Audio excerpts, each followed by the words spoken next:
Hello everyone students, आज हम सामाजिक समूह के बारे में पढ़ेंगे।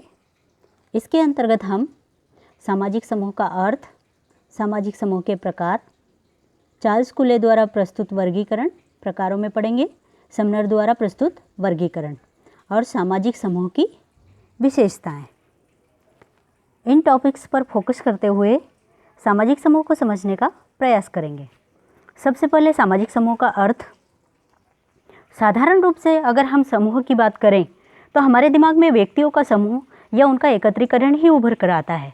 यह सच है कि सामाजिक समूह का निर्माण व्यक्तियों द्वारा होता है, लेकिन केवल व्यक्तियों के संग्रह को ही एक सामाजिक समूह नहीं कहा जा सकता। सामाजिक समूह को हम इन एग्जाम्पल के द्वारा समझने का प्रयास करेंगे। क्या शाम को पार्क में बैठे हुए सैकड़ों लोगों की भीड़, या रेल के डिब्बे में बैठे हुए लोगों, या सिनेमाघर में बैठे हुए दर्शकों को सामाजिक समूह कहा जा सकता है? नहीं, यह एक सामाजिक समूह का निर्माण नहीं करते। इसका कारण ऐसे व्यक्तियों के बीच न तो पारस्परिक जागरूकता होती है और न ही वे किसी अंतःक्रिया के द्वारा एक दूसरे को संबंधित होते हैं। अब देखते हैं वास्तव में सामाजिक समूह का निर्माण कैसे होता है।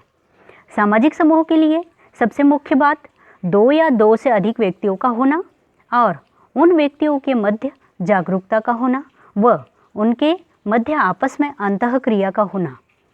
तो इस प्रकार सामाजिक समूह के लिए जागरूकता और अंतःक्रिया दो आवश्यक शर्तें हैं। इसलिए किसी भीड़ को हम सामाजिक समूह नहीं कह सकते। इस प्रकार एक परिवार, जाति, समूह, व्यवसायिक संगठन या मजदूर वर्ग सामाजिक समूह के उदाहरण है, क्योंकि उनके सदस्य एक दूसरे से चाहे कितने भी दूर रहते हो, वे एक दूसरे से अपनी भावनात्मक समीपता महसूस करते हैं, फिर चाहे वह प्रत्यक्ष रूप से हो या अप्रत्यक्ष रूप से। इसमें शारीरिक समीपता आवश्यक नहीं है। इस प्रकार उपरोक्त विवेचन से स्पष्ट होता है कि मनुष्य एक सामाजिक प्राणी है और समूह में रहना उसकी आवश्यकता है। समूह मानव जीवन में एक महत्वपूर्ण वास्तविकता है। जब दो या दो से अधिक व्यक्ति पारस्परिक रूप से एक दूसरे को प्रभावित करते हैं और किन्हीं सामान्य हितों के लिए एक दूसरे के साथ अर्थपूर्ण अंतःक्रिया के द्वारा संबंध स्थापित करते हैं, तो एक समूह का निर्माण होता है और उसी समूह को हम सामाजिक समूह कहते हैं। अब है सामाजिक समूह के प्रकार। सामाजिक समूह के प्रकार। सामाजिक समूह के प्रकार यहाँ हम दो समाजशास्त्रियों द्वारा दिए गए प्रकारों को देखेंगे। सबसे पहले चार्ल्स कूले द्वारा प्रस्तुत प्राथमिक तथा द्वितीयक समूह को देखेंगे। अमेरिकन समाजशास्त्री चार्ल्स कूले ने सन 1909 में अपनी पुस्तक सोशल ऑर्गेनाइजेशन में सर्वप्रथम प्राथमिक समूह शब्द का प्रयोग किया था तथा बाद में ऐसे समूहों से भिन्न विशेषताएं बताने वाले समूहों को द्वितीयक समूह कहा जाने लगा। यह वर्गीकरण समूह के आकार, साइज, महत्व और सदस्यों में पाए जाने वाले संबंधों की प्रकृति के आधार पर प्रस्तुत किया गया है। प्राथमिक समूह, प्राइमरी ग्रुप। प्राथमिक समूह से अभिप्राय उन समूह से हैं जिनकी विशेषता आमने सामने के घनिष्ठ संबंध और सहयोग की भावना है। प्राथमिक समूह के प्रमुख उदाहरण हैं परिवार, क्रीड़ा समूह और पड़ोस। परिवार व्यक्ति के लिए सबसे महत्वपूर्ण इकाई होती हैं। क्रीड़ा समूह का बच्चे के ऊपर अपने खेल के साथियों और विभिन्न प्रकार के खेलों का गहरा प्रभाव पड़ता है। द्वितीयक समूह, सेकेंडरी ग्रुप हैं।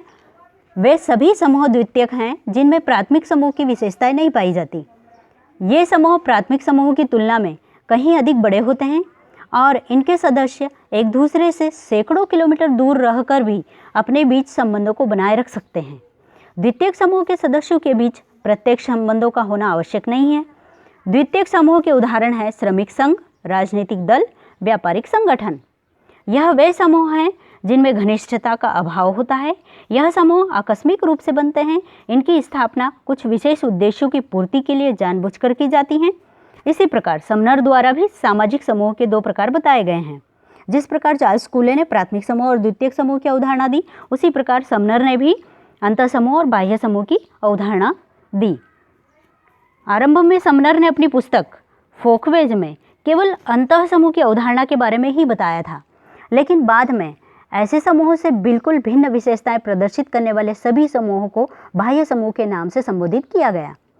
अंतः समूह का संबंध व्यक्तियों के ऐसे समूह से है जो अपने आप को हम की भावना से संबंधित कर लेते हैं, उनमें ऐसी प्रवृत्तियों का विकास हो जाता है जिसके कारण कुछ व्यक्तियों से वे अपनत्व महसूस करते हैं तथा अंतः समूह के सदस्य यह विश्वास करते हैं कि उनका व्यक्तिगत कल्याण समूह के सभी सदस्यों के कल्याण में ही निहित है।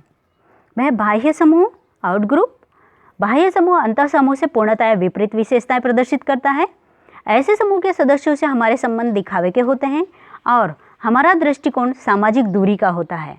यदि हम दो देशों के विषय में बात कर रहे हों तब हमारा संपूर्ण देश हमारे लिए अंतः समूह बन जाएगा, जबकि दूसरा देश बाह्य समूह का रूप ले लेगा। इस प्रकार हमारे हित जिस समूह से भी सुरक्षित रहते हैं हमारे लिए वही अंतः समूह है, और जिस समूह की विशेषताएं हमसे भिन्न होती हैं उसी को हम बाह्य समूह कहते हैं। उपरोक्त विवेचन से सामाजिक समूह की विशेषताएं निकल कर आती हैं कि ऐसा समूह जो व्यक्तियों का संग्रह हो और जिनमें हम की भावना पाई जाती हो, जिनके बीच आपस में अंतःक्रिया की जाती हो तथा जिनके मध्य पारस्परिक जागरूकता और सहयोग के संबंध हो, उसे हम सामाजिक समूह कहेंगे। यह सामाजिक समूह की विशेषताएं हैं। सो स्टूडेंट, यह थी सामाजिक समूह की अवधारणा। मिलते हैं नेक्स्ट वीडियो में न्यू टॉपिक के साथ। Thank you.